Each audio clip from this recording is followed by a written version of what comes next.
ॐ श्रीगणेशाय नमः। ॐ श्रीगणपत्यथर्वशीर्षम्। हरिः ॐ। नमस्ते गणपतये। त्वमेव प्रत्यक्षं तत्त्वमसि। त्वमेव केवलं कर्तासि। त्वमेव केवलं धर्तासि। त्वमेव केवलं हर्तासि। त्वमेव सर्वं खल्विदं ब्रह्मासि। त्वं साक्षात् आत्मासि नित्यं। ऋतं वच्मि सत्यं वच्मि।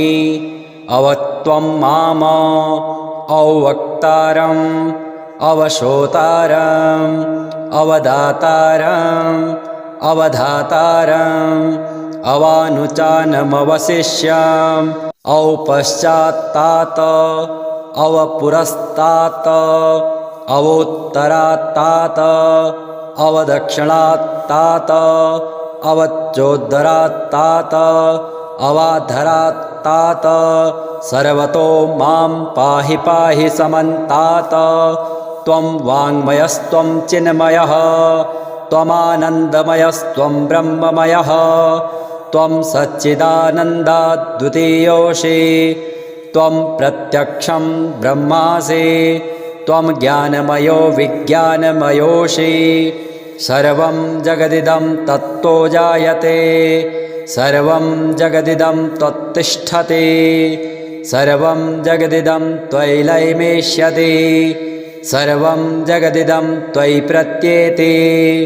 त्वं भूमिरापो नलो निलो नभः। त्वं चत्वारि वाक्पदानि। त्वं गुणत्रयातीतः। त्वं वस्थात्रयातीतः। त्वं देहत्रयातीतः। त्वं कालत्रयातीतः। त्वं मूलाधारस्थोऽसि नित्यं। त्वं शक्तित्रयात्मकः। त्वां योगिनो ध्यायन्ति नित्यं। त्वं ब्रह्मा त्वं विष्णुस्त्वं रुद्रस्त्वम् इन्द्रस्त्वम् अग्निस्त्वं वायुस्त्वं सूर्यस्त्वं चन्द्रमास्त्वं ब्रह्मभूर्भुवः स्वरोम। गणादिं पूर्वमुच्चार्य वर्णादिं तदनन्तरम् अनुस्वारः परतरः अर्धेन्दुलसितां तारेण ऋद्धम् एतत्तव मनुस्वरूपं। गकारः पूर्वरूपम् अकारो मध्यमरूपम् अनुस्वारः शान्तरूपम् बिन्दुरुत्तररूपम् नादः सन्धानं संहिता सन्धिः शैषा गणेशविद्या गणकऋषिः निश्चित गायत्री छन्दः गणपतिर्देवता। ॐ गङ्गणपतये नमः। एकदन्ताय विद्महे वक्रतुण्डाय धीमहि तन्नो दन्तिः प्रचोदयात्। एकदन्तं चतुर्हस्तं पाशमङ्कुशधारिणं तद्दं च वरदं हस्तैर्बिभ्राणं मूषकध्वजं रक्तं लम्बोदरं शूर्पकर्णकं रक्तवाससां रक्तगन्धानुलिप्ताङ्गं रक्तपुष्पैः सुपूजितं भक्तानुकम्पिनं देवं जगत्कारणमच्युतम् आविर्भूतं च शिष्ट्यादौ प्रकृतेः पुरुषात् परम्। एवं ध्यायन्ति यो नित्यं स योगी योगिनां वरः। नमो व्रातपतये नमो गणपतये नमः प्रमथपतये नमस्तेऽस्तु लम्बोदराय एकदन्ताय विघ्ननाशिने शिवसुताय श्रीवरदमूर्तये नमो नमः। नमस्ते गणपतये। त्वमेव प्रत्यक्षं तत्त्वमसि। त्वमेव केवलं कर्तासि। त्वमेव केवलं धर्तासि। त्वमेव केवलं हर्तासि। त्वमेव सर्वं खल्विदं ब्रह्मासि। त्वं साक्षात् आत्मासि नित्यं। ऋतं वच्मि सत्यं वच्मि अवत्वं माम अवक्तारम् अवशोतारम् अवदातारम् अवधातारम् अवानुचानमवशिष्याम् औपश्चात्तात अवपुरस्तात अवोत्तरात्तात अवदक्षिणात्तात अवच्चोद्धरात्तात अवाधरात्तात सर्वतो मां पाहि पाहि समन्तात त्वं वाङ्मयस्त्वं चिन्मयः त्वमानन्दमयस्त्वं ब्रह्ममयः त्वं सच्चिदानन्दाद्वितीयोऽसि त्वं प्रत्यक्षं ब्रह्मासि त्वं ज्ञानमयो विज्ञानमयोऽसि सर्वं जगदिदं तत्तो जायते सर्वं जगदिदं त्वत्तिष्ठति सर्वं जगदिदं त्वयि लयमेष्यति सर्वं जगदिदं त्वयि प्रत्येति त्वं भूमिरापो नलो निलो नभः त्वं चत्वारि वाक्पदानि त्वं गुणत्रयातीतः त्वं वस्थात्रयातीतः त्वं देहत्रयातीतः त्वं कालत्रयातीतः त्वं मूलाधारस्थोऽसि नित्यं त्वं शक्तित्रयात्मकः त्वां योगिनो ध्यायन्ति नित्यं त्वं ब्रह्मा त्वं विष्णुस्त्वं रुद्रस्त्वम् इन्द्रस्त्वम् अग्निस्त्वं वायुस्त्वं सूर्यस्त्वं चन्द्रमास्त्वं ब्रह्म भूर्भुवः स्वरोमा गणादिं पूर्वमुच्चार्य वर्णादिं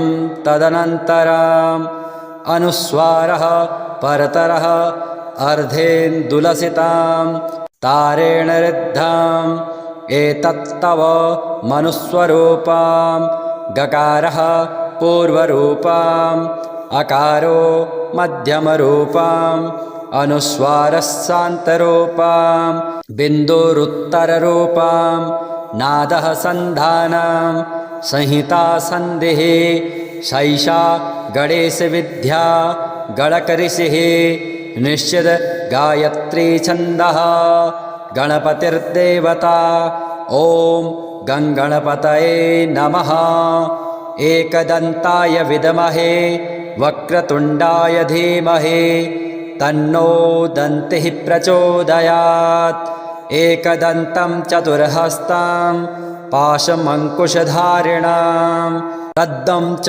वरदं हस्तैर्बिभ्राणं मूषकध्वजां रक्तं लम्बोदरं शूर्पकर्णकं रक्तवाससां रक्तगन्धानुलिप्ताङ्गं रक्तपुष्पैः सुपूजितां भक्तानुकम्पिनं देवं जगत्कारणमच्युताम् आविर्भूतं च शिष्ट्यादो प्रकृतेः पुरुषात् पराम् एवं ध्यायन्ति यो नित्यं स योगी योगिनां वरः नमो व्रातपतये नमो गणपतये नमः प्रमथपतये नमस्तेऽस्तु लम्बोदराय एकदन्ताय विघ्ननाशिने शिवसुताय श्रीवरदमूर्तये नमो नमः नमस्ते गणपतये त्वमेव प्रत्यक्षं तत्त्वमसि त्वमेव केवलं कर्तासि त्वमेव केवलं धर्तासि त्वमेव केवलं हर्तासि त्वमेव सर्वं खल्विदं ब्रह्मासि त्वं साक्षात् आत्मासि नित्यं ऋतं वच्मि सत्यं वच्मि अवत्वं माम अवक्तारम् अवशोतारम् अवदातारम् अवधातारम् अवानुचानमवशिष्याम् औपश्चात्तात अवपुरस्तात अवोत्तरात्तात अवदक्षिणात्तात अवच्चोद्धरात्तात अवाधरात्तात सर्वतो मां पाहि पाहि समन्तात त्वं वाङ्मयस्त्वं चिन्मयः त्वमानन्दमयस्त्वं ब्रह्ममयः त्वं सच्चिदानन्दाद्वितीयोऽसि त्वं प्रत्यक्षं ब्रह्मासि त्वं ज्ञानमयो विज्ञानमयोऽसि सर्वं जगदिदं तत्तो जायते सर्वं जगदिदं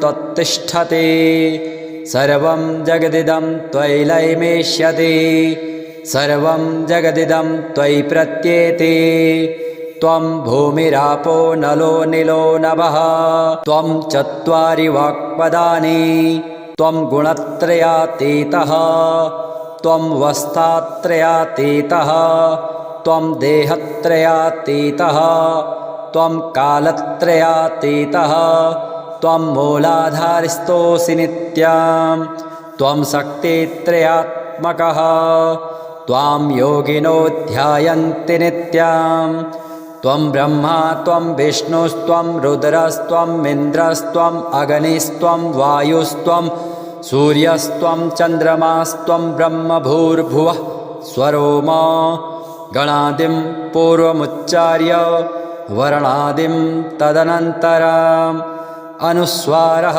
परतरः अर्धेन्दुलसितां तारेण ऋद्धाम् एतत्तव मनुस्वरूपां गकारः पूर्वरूपाम् अकारो मध्यमरूपाम् अनुस्वारः शान्तरूपां बिन्दुरुत्तररूपां नादः सन्धानं संहिता सन्धिः शैषा गणेशविद्या गणकऋषिः निश्चित गायत्री छन्दः गणपतिर्देवता ॐ गङ्गणपतये नमः एकदन्ताय विद्महे वक्रतुण्डाय धीमहि तन्नो दन्तिः प्रचोदयात् एकदन्तं चतुर्हस्तं पाशमङ्कुशधारिणां